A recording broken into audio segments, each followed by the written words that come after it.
Assalamualaikum warahmatullahi wabarakatuh. Salam membangkar dan bum bum Garda Sagera.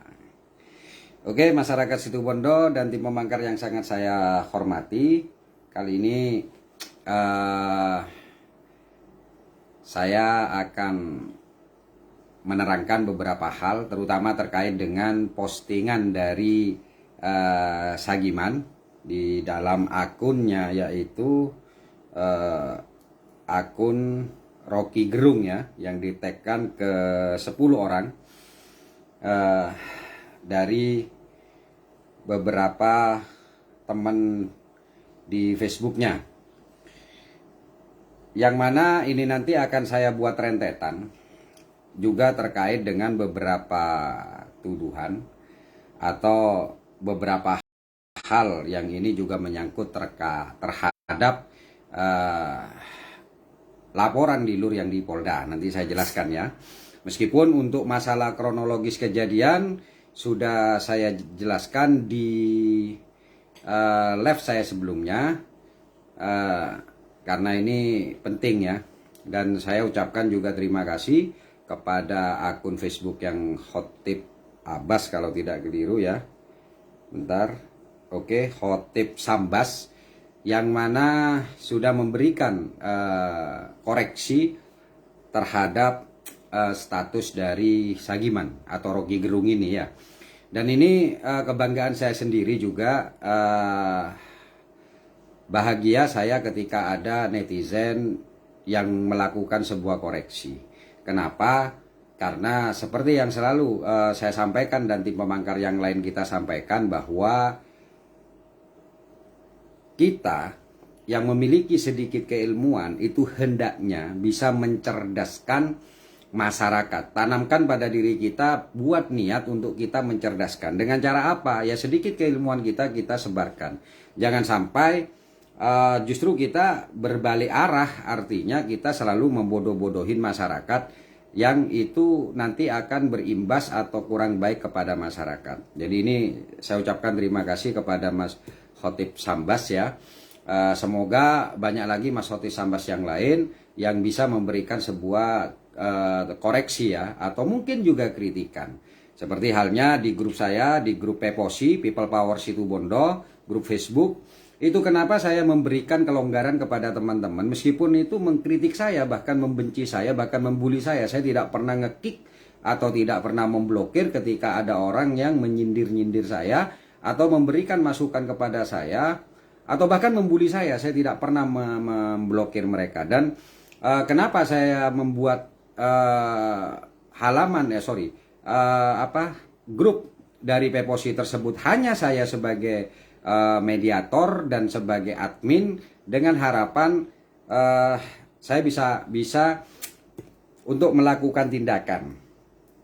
Tindakan apa? Tindakan pembiaran, membiarkan orang-orang ini untuk melakukan kritik kepada saya atau masukan atau apapun. Karena bagi saya kritikan itu, bahkan koreksi apalagi ada sebuah solusi, itu adalah sebuah kehormatan saya, kehormatan bagi saya, sekaligus juga untuk memperdalam ilmu-ilmu atau pengalaman-pengalaman, pengetahuan-pengetahuan yang ada di masyarakat. Oke, masyarakat Situbondo dan tim pembangkar yang sangat saya banggakan, ini akan saya bacakan, karena ini juga status ini langsung menyindir kepada tim kami atau tim saya, yaitu postingan Rocky Gerung ya, gitu loh ya. Ini baru, kenapa kok baru di upload? Jujur akun saya diblokir oleh Rocky Gerung ini atau Sagiman, sehingga saya tidak membaca, dan saya mendapatkan kiriman screenshot ini dari saudara saya, dari teman-teman, dari para netizen ke WA saya. Akhirnya saya bisa membacanya ya, dan ini perlu rasanya saya untuk meluruskan atau sedikit memberikan gambaran atau pandangan serta keilmuan saya yang tidak seberapa dalam ini. Yaitu seperti di dalam status saya di sana, tapi saya bacakan karena mungkin ada yang tidak membaca, bahwa Rocky Gerung ini membuat postingan dengan bahasa atau tulisan seperti ini. Kasus 378, kasus 372, 378 perkembangan hukumnya dengan bahasa caption huruf besar hukumnya sudah sampai di tahap penyidikan. Artinya, nah ini rupanya Rocky Gerung sudah mulai belajar ini ya sedikit tentang hukum mungkin. Unsur-unsur dan bukti permulaannya sudah cukup. Tahap selanjutnya P21 dan penetapan sebagai tersangka. Artinya satu langkah lagi akan final. Nah, gitu lah. Saudaraku masyarakat Situbondo yang sangat saya hormati dan sangat saya hargai, semua orang Situbondo mungkin ya semua orang lah saya anggap biar Rocky Gerung atau Sagiman ini begege gitu ya, mengetahui bahwa Sagiman ini adalah mantan anak buah saya yang ketika saya melakukan registrasi dan juga di dalam grup saya keluarkan dia di Garda Pemuda Sakera. Meskipun dengan bahasa saya meminta, betul. Gitu ya, betul. Itu dia meminta tapi dengan tanda caption. Ya, dengan tanda hal yang lain apa? Apa artinya? Kalau memang kita sudah tidak dianggap lebih baik kita keluarkan, itu betul. Itu permintaan. Tapi permintaan tersebut tidak serta-merta dia mengatakan saya mengundurkan diri, tidak. Tapi dia meminta seperti itu dan akhirnya dengan tegas saya katakan bahwa oke, saya keluarkan kamu. Itu jawaban saya.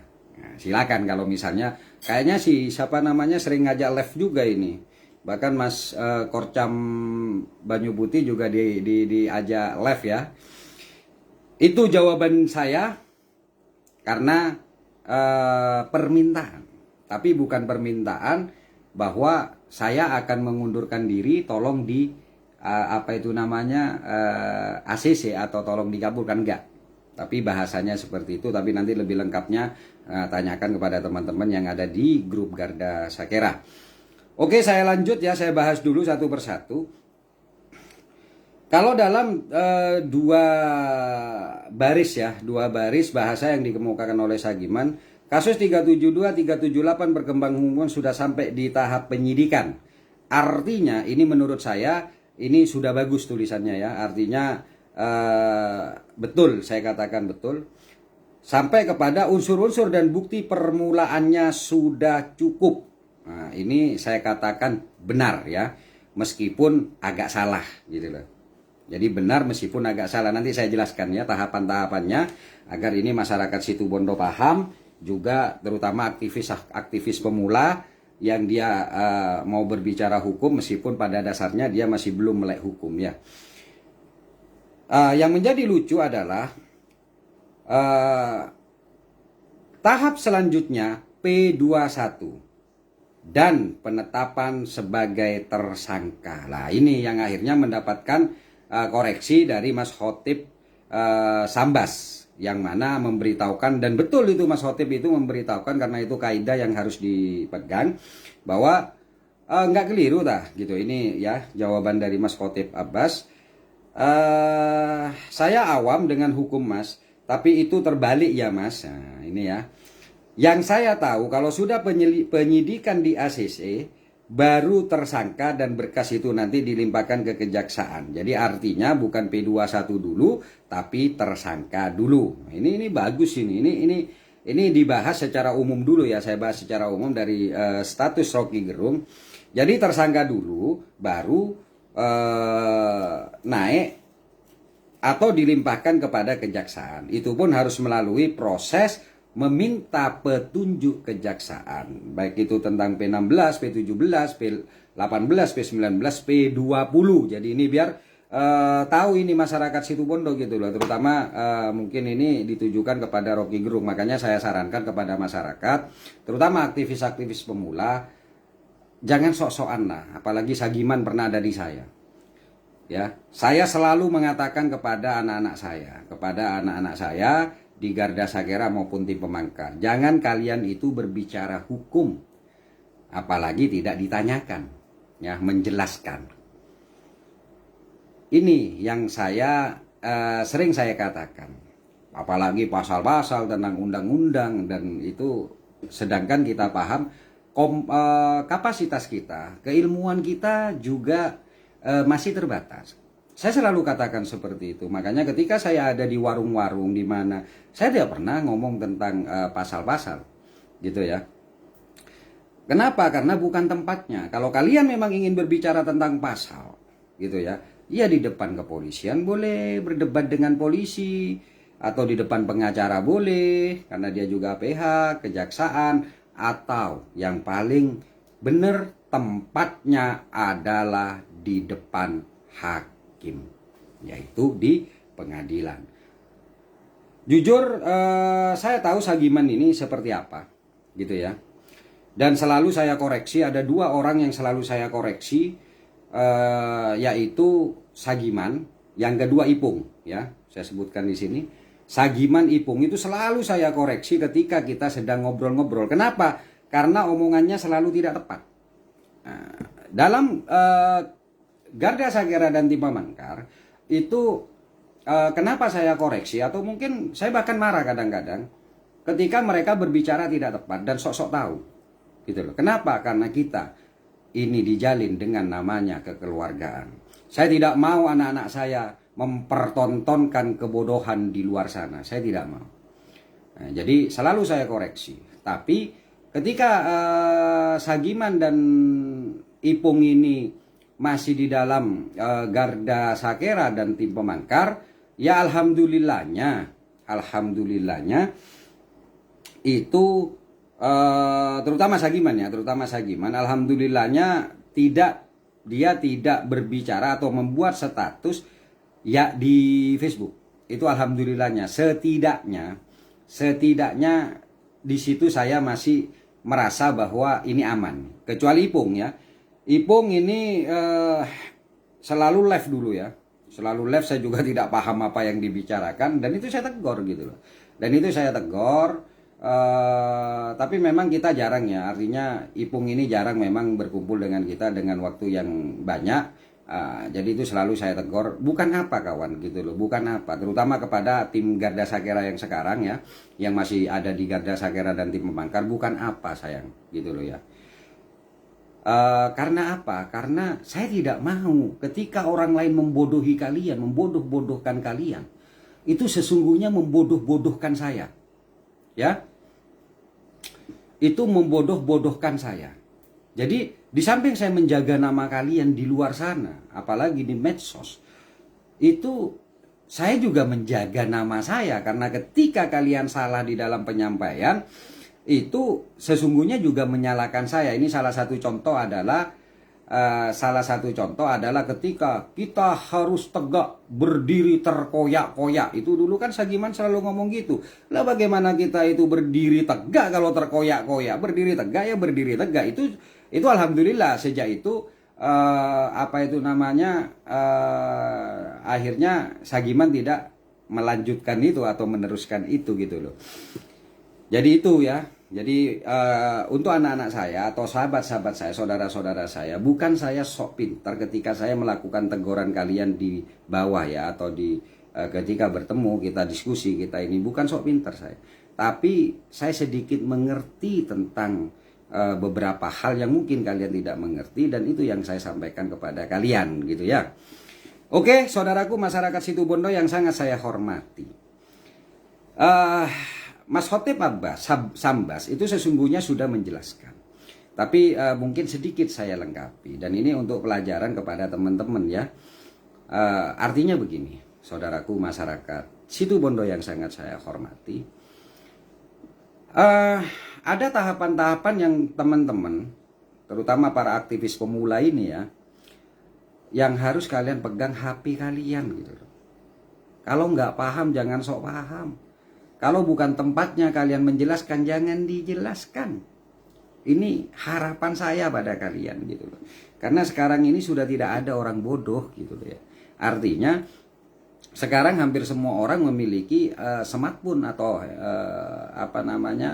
telepon cerdas ya gitu loh. Artinya kita bisa mencari pembandingnya, komparatifnya itu di Google. Makanya selalu katakan Google-nya. Nah, ini nih sebentar dulu ya. Ada yang nanya rokoknya. Sebentar, ini kopi juga disiapkan gitu loh ya. Cheese. Makanya itu selalu saya kontrol ke teman-teman dengan harapan jangan sampai kalian mempermalukan diri. Selalu saya katakan tutupi kebodohan kalian dengan cara kalian hati-hati. Gitu loh. Lebih baik kalian diam sehingga orang tidak tahu kalian itu pandai atau bodoh daripada kalian tunjukkan kebodohan kalian. Jadi ini penting ya. Perlu dipegang terutama oleh tim pemangkar saya dan masyarakat Situbondo yang punya keinginan untuk selalu belajar dan belajar gitu loh ya. Karena di Garda Sakera dan tim pemangkar ini tidak ada orang yang paling hebat. Semuanya itu adalah orang yang hebat, semuanya adalah orang yang tidak hebat. Ya, ini yang paling penting saya beritahu kepada masyarakat Situbondo. Oke, pelajaran umum dulu ya ini ya sebelum masuk kepada kasus yang dimaksud oleh Sagiman ya. Atau beberapa orang di luar sana yang grupnya Lilur itu yang selalu membahas tentang kasus ini. Dan pengacara-pengacara ini sekalian saya ajarin kalian mungkin ketika kuliah dulu tidak masuk ya. Nanti biar paham gitu loh. Nah, kalau memang mau protes nanti protes. Kalau memang mau berdiskusi, berdebat, ayo buat forum. Dan saya siap menghadapi kalian gitu ya. Demi apa? Satu, agar tidak ada pengecohan-pengecohan kepada masyarakat. Sekaligus juga siapa tahu saya bisa belajar dari kalian gitu loh. Jadi debat itu tidak harus kita hanya mendapatkan menang-menangan saja. Menang itu diserahkan aja kepada audiens. Tapi yang paling penting adalah saya akan mendapatkan tambahan ilmu dari kalian. Oke, saudaraku masyarakat Situbondo yang sangat saya hormati. Nanti mungkin kalau salah tolong dikoreksi ya. Bahwa dalam perkara itu ada 3 perkara. Ya, dalam persoalan itu ada 3 persoalan. Ini agar teman-teman memahami ya. Dalam kasus ada 3 kasus ya, persoalan gini ya. Yang pertama adalah kasus pidana, yang kedua adalah kasus perdata, yang ketiga adalah kasus administrasi.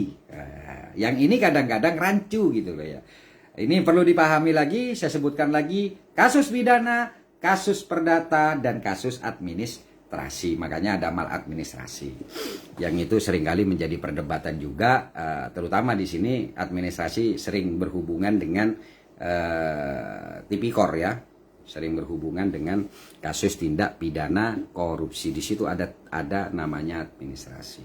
Nah, kita fokus kepada kasus pidana dulu, di mana di sana ada tahapan-tahapan, saudaraku masyarakat Situbondo. Yang ini selalu saya katakan tahapan-tahapan tersebut. Yang pertama adalah laporan atau pengaduan.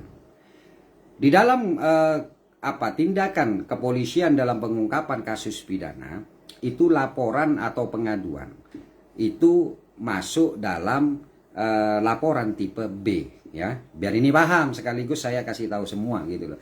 Laporan dalam tipe B. Tapi jika polisi yang melaporkan atau polisi yang ada sebuah penemuan, maka itu bisa menggunakan laporan tipe A. Biasanya laporan tipe A ini didahului dengan LI, laporan intelijen. Jadi ini biar paham dulu gitu loh ya.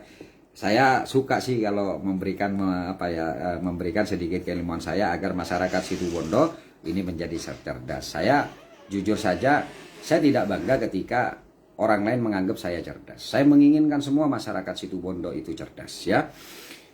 Oke, ketika kita tahu terhadap 3 perkara ini, maka ini akan berlanjut ya. Yaitu kita harus memilah dan memilih mana dan seperti apa kita akan melakukan sebuah pelaporan ya. Jika kita sudah mengetahui bahwa ini atau kita duga ya ada tindakan pidana, maka pidana sendiri ini ada 2 ya, pidana umum dan pidana khusus lah. Saya terbagikan aja ada di pidana khusus itu banyak sekali kasusnya. Tapi siapa yang memiliki hak untuk melakukan namanya lidik dan sidik itu juga ada 2 institusi itu yang berhak melakukan. Tapi 2 institusi ini adalah kasusnya sama, yaitu tipikor. Tindak pidana korupsi polisi bisa, kejaksaan bisa. Tapi untuk hal-hal yang lain hanya di polisi, kejaksaan tidak bisa. Meskipun itu tindak pidana khusus ya. Jadi kejaksaan hanya diberikan wewenang oleh undang-undang, yaitu dia bisa melakukan lidik dan sidik itu ditindak pidana korupsi. Satu lagi KPK. Jadi itu khusus ya, lebih wabil khusus lah. Tapi di KPK pun juga ada syarat-syaratnya yang dia bisa melakukan sebuah tindakan tersebut gitu loh. Nah, itu nanti kita bahas yang lain, saudaraku masyarakat Situbondo. Lah, kita fokus di tindak pidana umum atau tindak pidana yang polisi memiliki hak untuk melakukan namanya lidik dan sidik, yaitu didahului yang tadi saya sebutkan bahwa ada dua tipe, laporan jenis tipe A dan laporan jenis tipe B. Nah, kita fokus di laporan jenis tipe A, tipe B ya, tipe B, yaitu dengan melalui laporan atau pengaduan masyarakat. Kenapa saya menggunakan bahasa atau? Dalam hukum pidana, frase kata itu penting, ya. Saya tidak menggunakan dan. Atau artinya kalau itu mau masuk di laporan ya laporan, kalau itu mau masuk di pengaduan ya pengaduan. Artinya laporan atau pengaduan. Di sini harus kalian pilih. Nah, nanti apa sih bedanya laporan dengan pengaduan? Silakan googling aja karena bisa jadi nanti semalam suntuk ini kita akan berbicara ya. Lah, masyarakat Situbondo dan tim pembangkar yang sangat saya hormati, disitulah pembeda antara laporan tipe A dan laporan tipe B. Seperti yang tadi dikatakan bahwa ada bolak-balik ya. Bolak-balik atau tidak keliru tak katanya Khotib Abbas, itu betul. Khotib Sambas ya, itu betul. Dalam hukum pidana tidak boleh bolak-balik. Karena kalau bolak-balik itu nanti akan menjadi kacau. Makanya saya tulis di status kacau itu. Karena itu akan menjadi kacau. Saya akan memberitahukan dengan tahapan-tahapannya.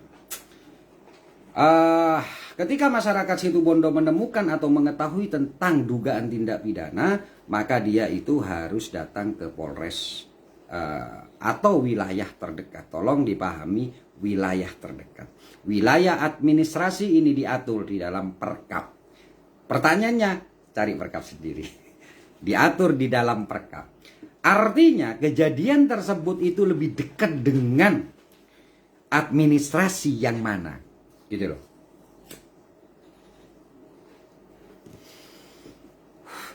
Contoh ya, contoh. Kejadiannya itu terjadi di suatu desa. Maka cari desa itu kecamatannya mana. Ketika kita tahu di kecamatannya di mana, itu kita boleh bahasanya ya, boleh melaporkan di polsek terdekat tersebut. Ya, saya katakan lagi boleh.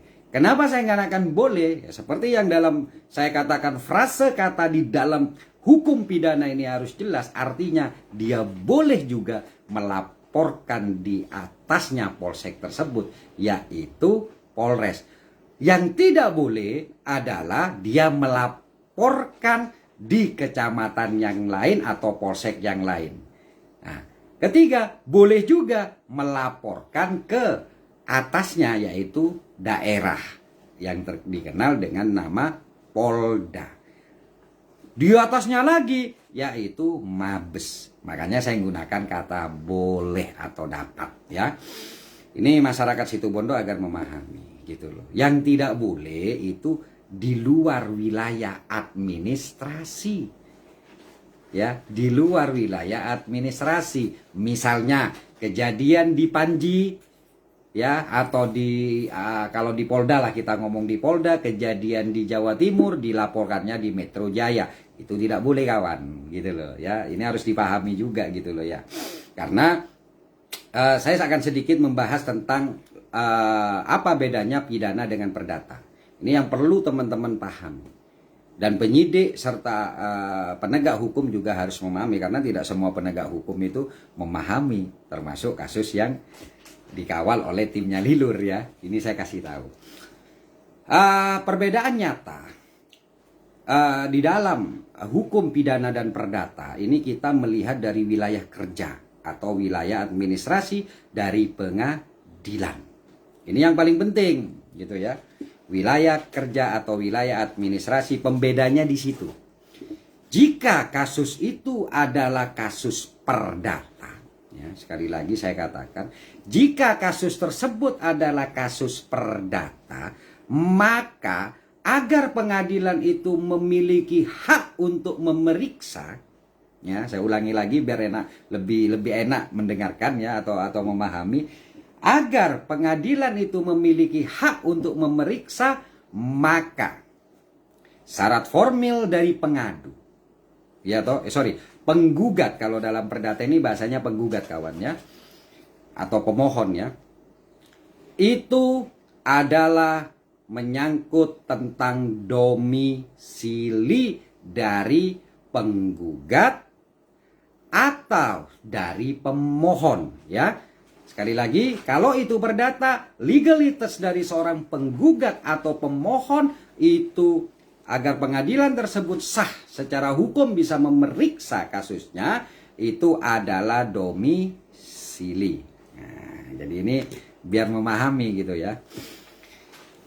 Namun, biar ini bisa sedikit paham untuk teman-teman. Namun, jika itu terkait dengan kasus pidana, saya ulangi, namun jika itu terkait dengan kasus pidana, itu sudah juga diatur di dalam undang-undang, terutama dalam Perkap,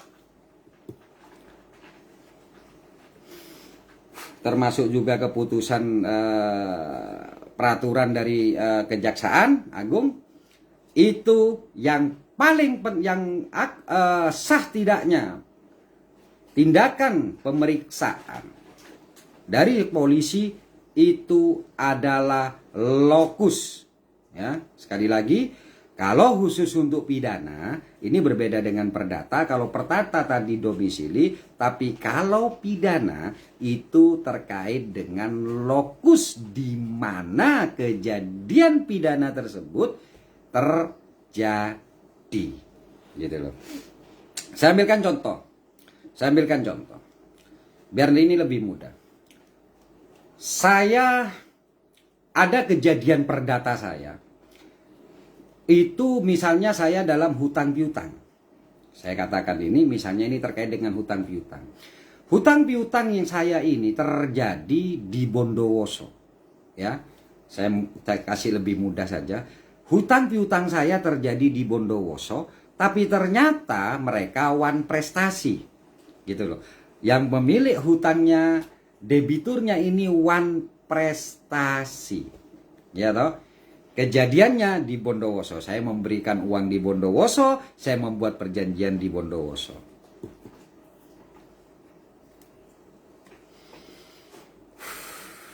Lah, persoalannya adalah di mana saya akan menggugat, entah itu gugatan PMH, wan prestasi, atau tentang GS, gugatan sederhana, maka itu harus domisili dari saya. Jika saya berdomisili di situ Bondo, maka saya gugat di situ Bondo.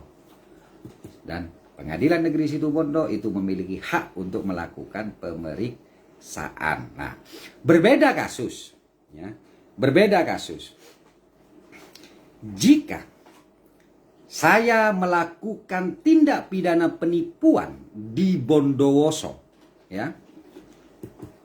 Saya melakukan tindak pidana penipuan di Bondowoso, atau saya melakukan pencurian di Bondowoso, ini tindak pidana, ya. Maka ketika ini saya laporkan di situ Bondo, ini bisa apa tidak? Ya. Kalau kita meminta bantuan boleh. Misalnya begini, masyarakat situ Bondo mungkin ada yang tidak paham. Jadi akhirnya datanglah kepada Polres misalnya situ Bondo. Polisi tidak boleh menolak masyarakat situ Bondo yang akan melakukan laporan maupun pengaduan. Itu tidak boleh menolak.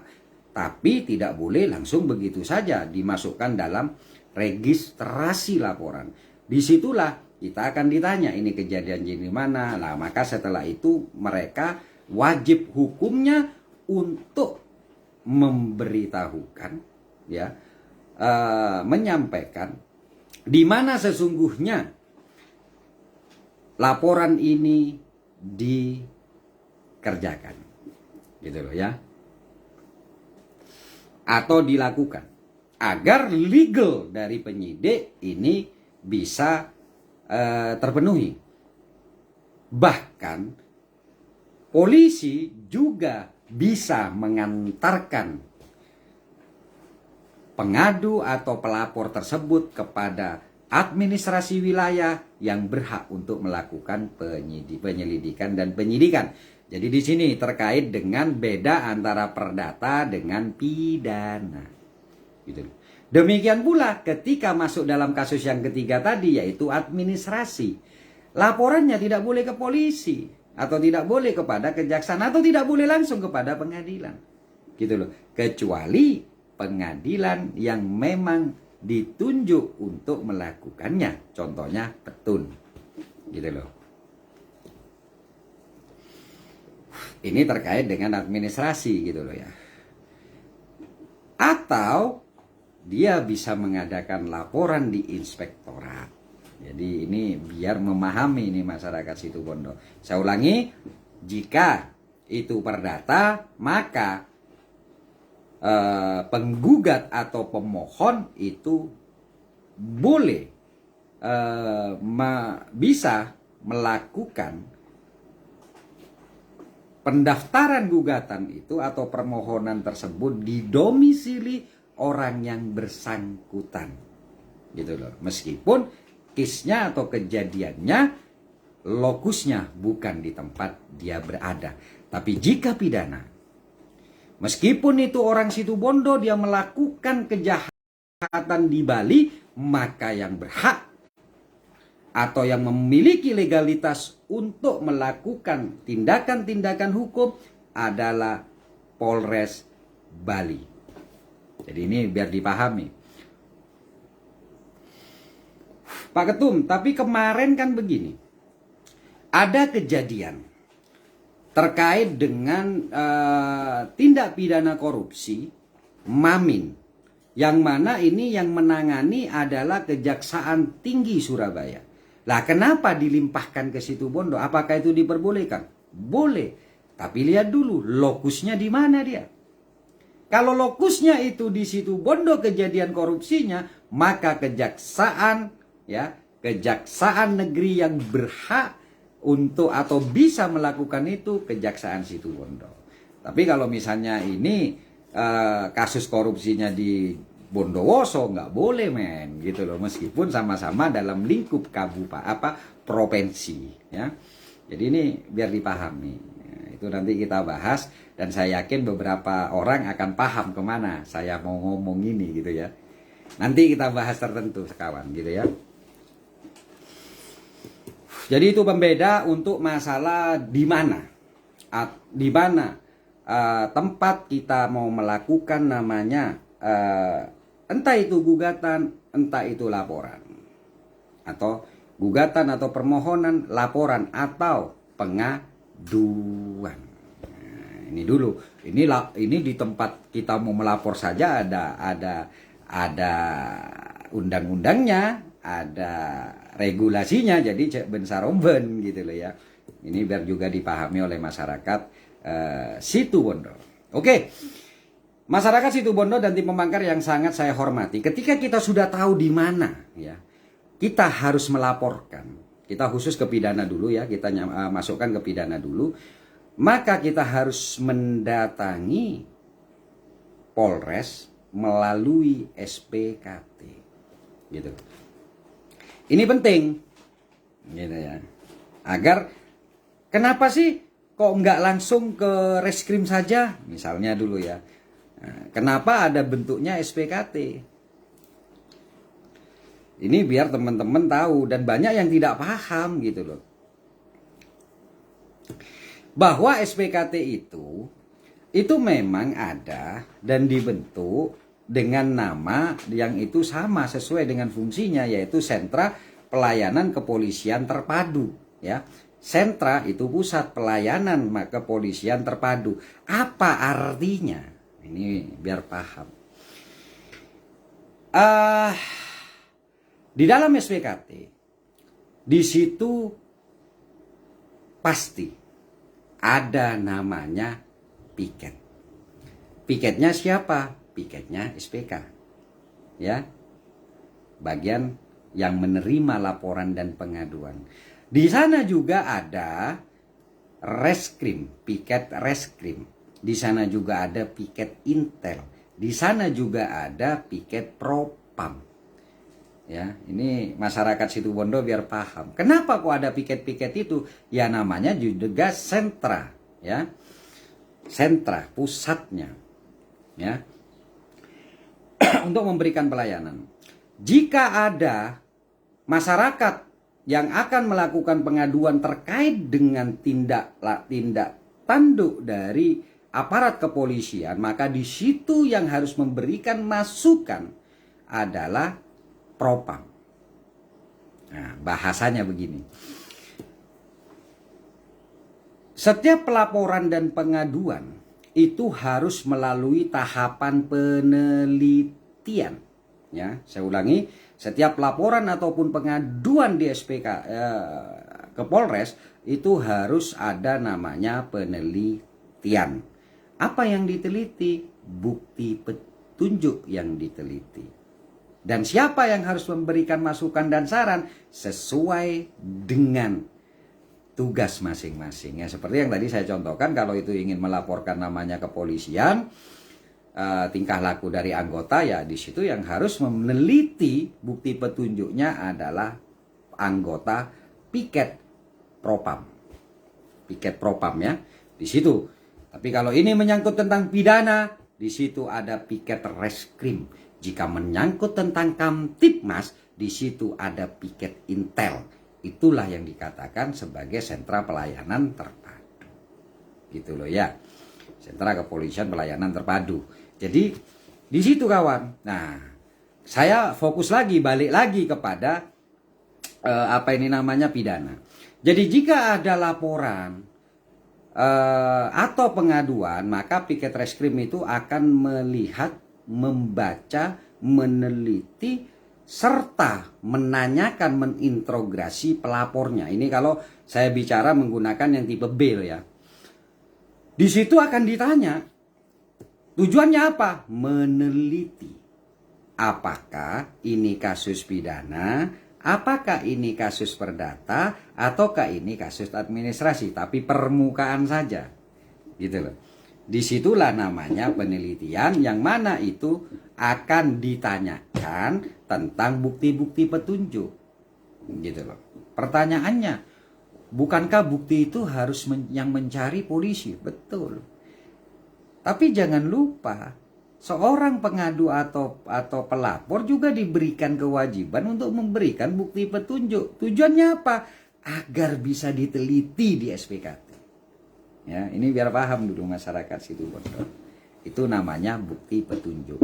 Ketika itu masuk di dalam unsur pidana, maka di situ akan ada penawaran, ini pengaduan atau laporan.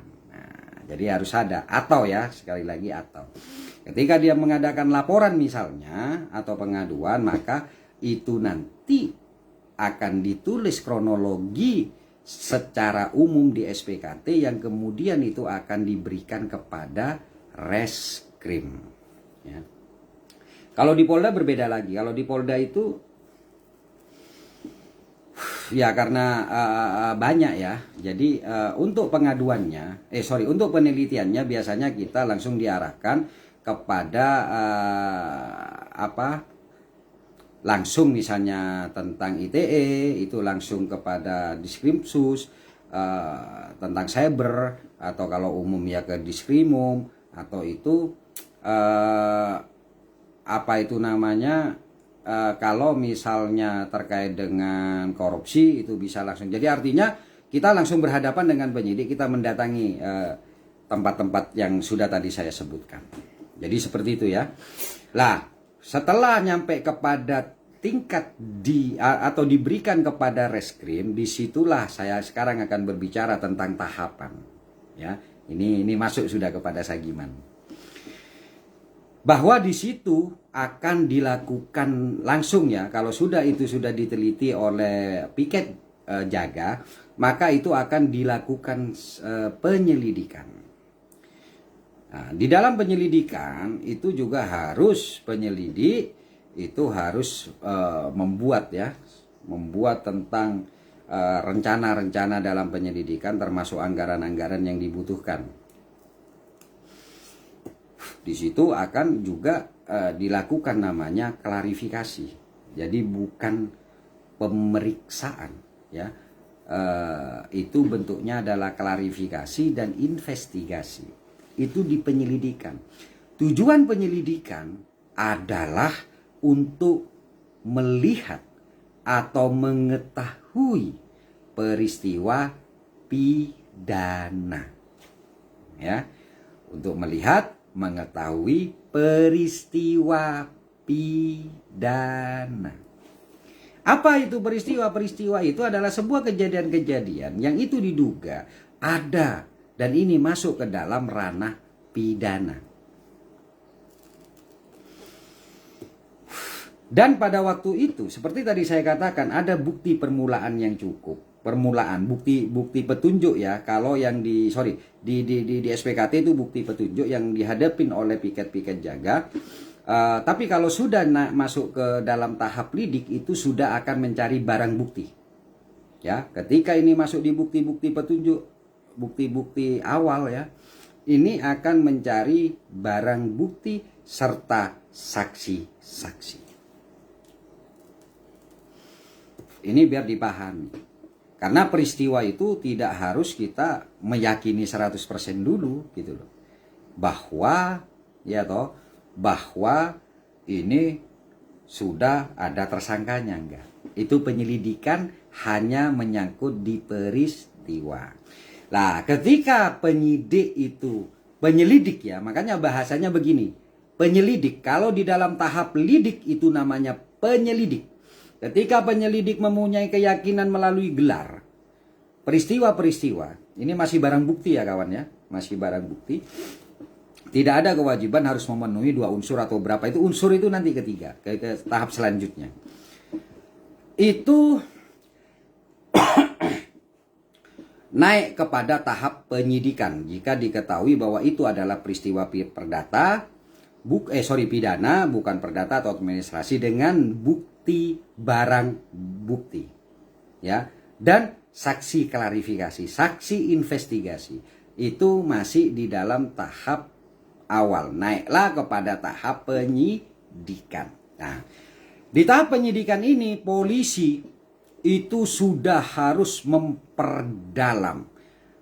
Yang semula itu hanya ada peristiwa, yang kedua membuat terang peristiwa, itu penyidikan ya. Yang kedua membuat terang peristiwa, itu penyidikan. Kalau melihat atau mencari peristiwa pidananya, itu di penyelidikan. Di penyidikan itu adalah mencari atau memperterang peristiwa pidana ya. Ini tahap awalnya. Tapi jika itu memang sudah yakin ketika tahap itu boleh sudah masuk ke dalam pendalaman, namanya barang bukti ya. Kenapa saya katakan itu harus memperterang kasus pidana ini? Di situ akan dicari ya minimal 2 alat bukti untuk menentukan namanya tersangka.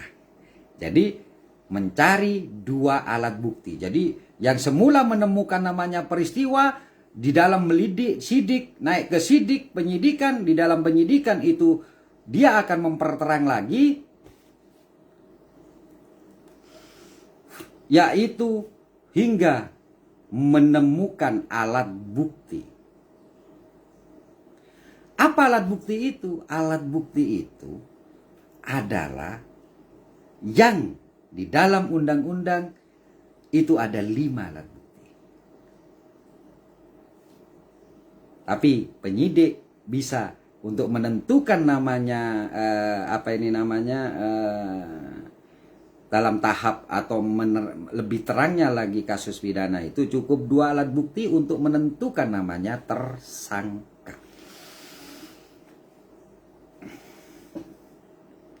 Jadi teman-teman harus tahu apa itu barang bukti, apa itu alat bukti. Dalam peristiwa penyelidikan naik kepada penyidikan itu bukan terkait dengan alat bukti, tapi masih barang bukti yang itu akan ada peristiwa. Jadi barang-barang bukti yang ada itu diketahui ada peristiwa pidana namanya.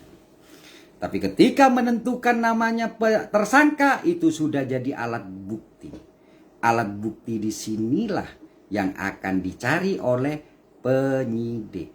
Apakah barang bukti di awal ya toh ini sudah kuat untuk menjadi alat bukti ataukah tidak? Itu di dalam tahap penyidikan. Nah, itu loh. Ya toh, ini SPDP sudah terkirim, SPDP peristiwa ya.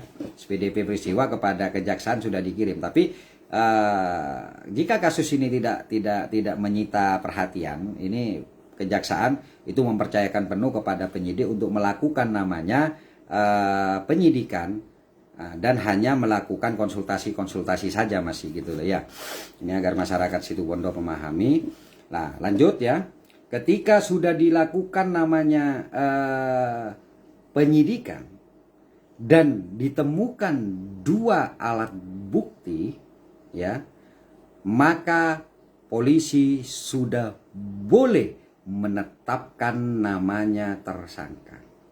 Kembali lagi ke depan tadi bahwa tidak semua barang bukti itu akan menjadi alat bukti. Biasanya ini terjadi ketika ada kasus penggeledahan. Ini yang perlu dipahami.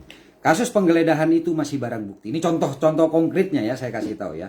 Kasus penggeledahan itu adalah mengumpulkan barang bukti, bukan alat bukti.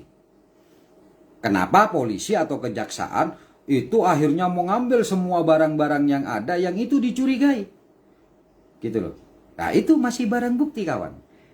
Nah, ketika dilakukan tahap lidik dan sidik, maka jika barang-barang yang dibawa itu merupakan alat bukti dari kasus sebuah kejahatan atau pidana, maka itu akan menjadi alat bukti. Barang bukti akan menjadi alat bukti.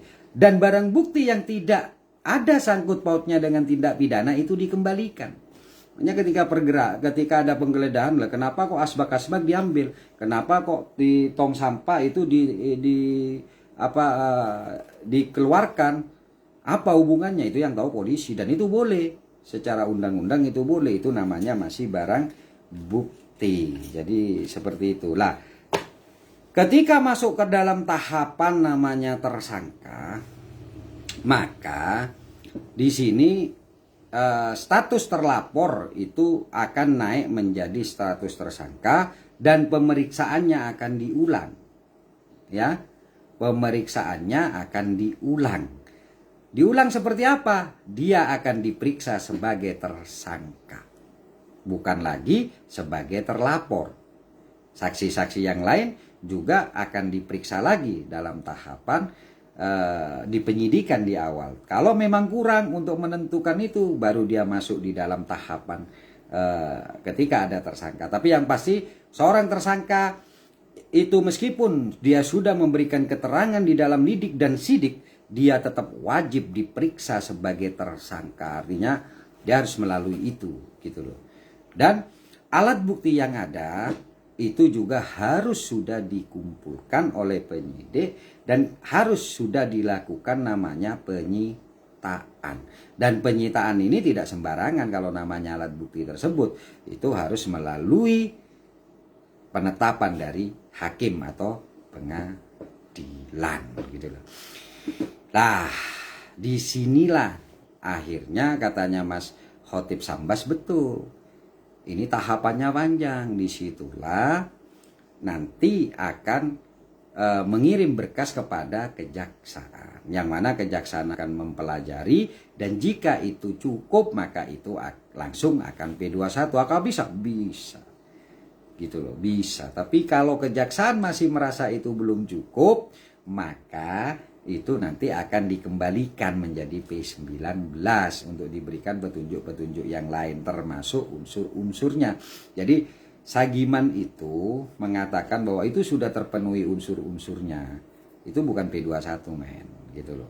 Karena di P21 itu bukan hanya terkait dengan unsur, tapi juga di samping tentang alat bukti, kalau itu terkait dengan hal-hal atau pasal-pasal yang lain juga akan dipertanyakan motifnya, gitu loh. Jadi ini penting untuk diberitahukan kepada masyarakat Situbondo. Jadi tahapannya seperti itu. Ketika sudah nanti ada petunjuk dan petunjuk dikerjakan dan akhirnya dianggap sudah lengkap oleh kejaksaan, maka di situ tahap akan di P21. Dan ketika di P21 penyidik memiliki waktu untuk ke tahap 2. Apa tahap 2? Menyerahkan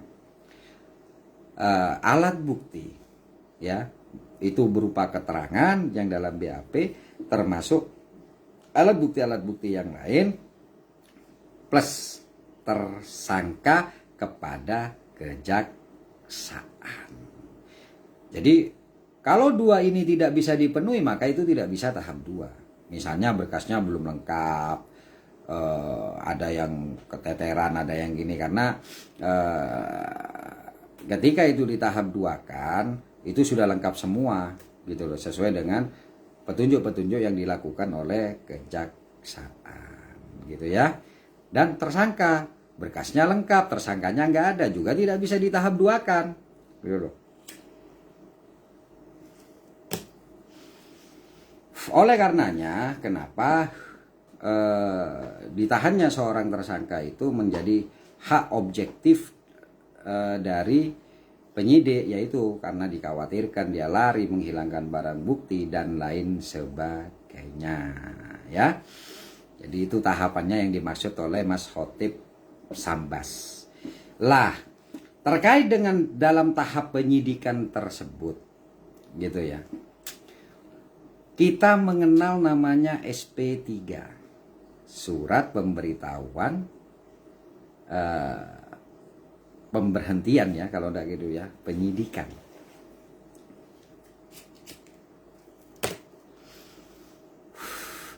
Kenapa ada surat tersebut? Seperti yang tadi disebutkan di depan, bahwa tahap lidik naik ke tahap sidik. Ketika itu diketahui namanya peristiwa, gitu ya, peristiwa pidana. Dan ketika diperterang lagi ternyata kekurangan alat bukti, sehingga itu penyidik boleh melakukan namanya SP3, gitu loh. Dan alasan SP3 itu secara umum terbagi menjadi 3, kawan, ya. Saya tidak menyebutkan pasal-pasalnya, yaitu yang pertama tadi yang barusan saya sebutkan. Yang pertama adalah tidak cukup bukti. 2, peristiwa tersebut bukan tindak pidana. Dan 3, demi hukum, ya. Nah, 3 demi hukum ini yang sekarang dilakukan oleh Pak Listio, yaitu restorasi justice, gitu ya. Saya mau membahas 1 dengan 2. Tidak cukup bukti, ya, itu boleh melakukan sebuah SP3. Yang kedua, peristiwa tersebut bukan tindak pidana. Pertanyaannya begini, loh, katanya di penelitian di awal itu sudah dilakukan, ya, itu kan penelitian, gitu loh. Kalau di dalam ilmu sains, ya, ilmu sains itu namanya hipotesa. Jadi penelitian itu hipotesa di depan.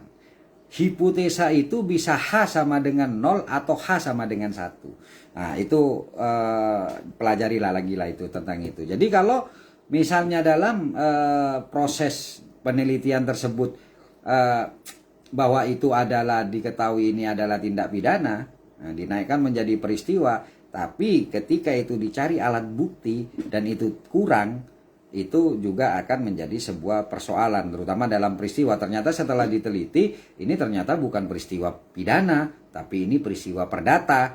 Nah, ketika disidik, ya, mencari menerangkan namanya peristiwa pidana, atau ini mungkin apa itu namanya administrasi, maka penyidik boleh mengeluarkan SP3, dan bagi pelapor atau siapapun di dalamnya pihak-pihak tersebut itu memiliki hak lain, yaitu melakukan namanya pra peradilan. Nah, gitu loh.